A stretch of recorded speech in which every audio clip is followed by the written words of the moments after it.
Tout à fait. Quand tu es même déjà sur ton chemin, il n'y a plus les histoires de fausses relations là. On te montre le cœur de ceux qui t'entourent. Exactement. Merci pour ton commentaire. Il y a des personnes qui trouvent que parce que les ancêtres choisissent quelqu'un en disant tu ne vas pas te marier, tu ne vas pas beaucoup enfanter, les ancêtres sont égoïstes. Ça dit que vous leur rejetez tellement de la faute juste parce qu'on n'a pas été moulé dans nos traditions. Voilà. Il y a une dame que moi je connais, on avait dit qu'elle ne se marie pas, mais elle s'est mariée. Elle a divorcé après 17 ans de mariage. Elle a divorcé, pourtant on avait prévenu. Donc c'est le genre là que vous aimez, que c'est à 50 ans 53 ans que tu vas te rendre compte que non, tu ne devais pas te marier, que tu devais commencer ta mission. Et quand tu peux alors commencer à 50 ans, il y a beaucoup de choses que tu ne connais pas. Tu vas passer par les étapes difficiles. Alors que les gens comme nous là, on a commencé tôt là.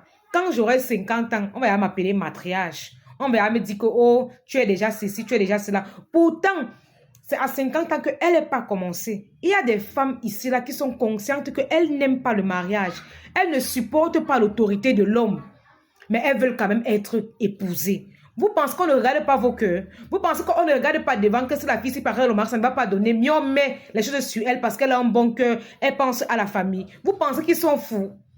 Donc, vous voulez partir ancrer dans le mariage, après divorcer pour dire qu'ils avaient raison pourtant et ils ont vu le mal de loin et ils vous ont protégé en quelque sorte en vous donnant une mission dans votre famille. Vous n'acceptez pas ça. Vous commencez à dire que c'est égoïste. Comment choisir quelqu'un pour après dire que tu ne peux pas te marier, tu peux pas faire ceci. Pourtant, toi-même, tu es consciente que tu ne supportes pas certaines choses. Dans les simples petites relations, tu n'arrives pas à te comporter de façon correcte. Mais c'est le mariage que tu vas aller supporter.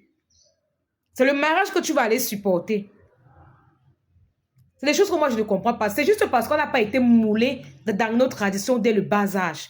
Quand on te moule dans ça, tu ne trouves aucun problème.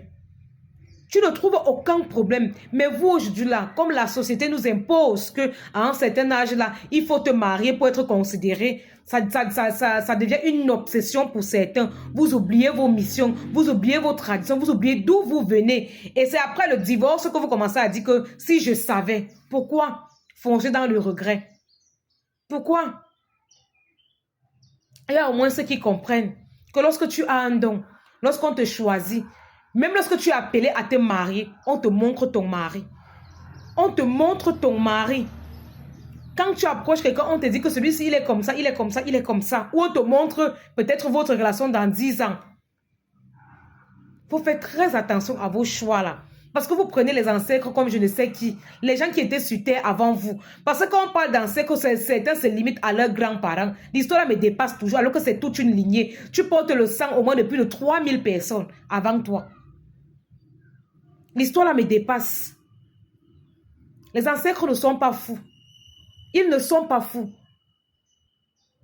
Comprenez un peu le fait que, regardez le nombre de temps de la séparation qu'il y a entre vous et les ancêtres. Vous vous plaignez, ça fait 2 mois que j'ai fait les libations, je ne vois rien. Ça fait combien d'années que tu ne pries pas tes ancêtres, que tu ne les connaissais même pas, que tu adorais d'autres dieux. Tu ne vois pas le nombre de temps là.